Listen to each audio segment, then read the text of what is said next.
Well, it's November again, so time for some Game Boy Color. Today's game, Pac-Man Special Color Edition.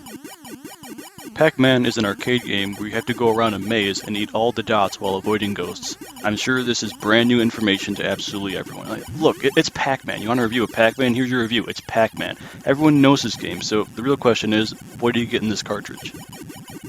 Well, actually, you get two games here, because you get the original Pac-Man, as you'd expect, but you also get Pac-Attack, which was a puzzle game. Starting with Pac-Man, it's a reasonably good port. I mean, it's still Pac-Man, and it's still fun. Now, I gotta confess that I'm not really an expert on this game, so if you're curious about the advanced timings compared to the arcade version, or if there's any subtle differences that only experts would be able to notice, then I don't know, man.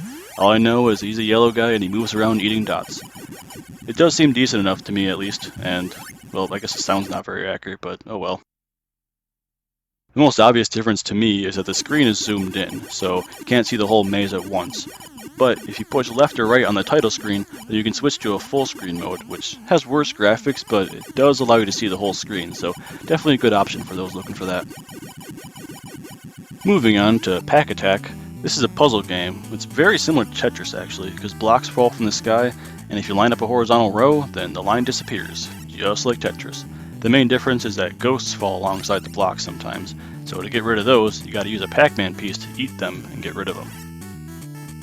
Pac-Attack is pretty decent. It's not really one of my favorite puzzle games ever, but I don't know, it's fun in short bursts and a nice bonus to a cartridge that I was fully expecting to just be Pac-Man and nothing else.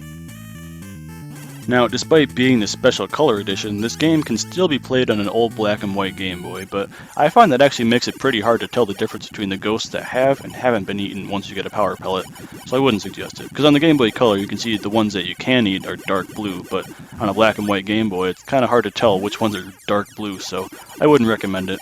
But you can do it. So yep, that's Pac-Man on Game Boy Color. Yeah, it's a pretty decent game by virtue of it just being kind of hard to mess up Pac-Man too badly.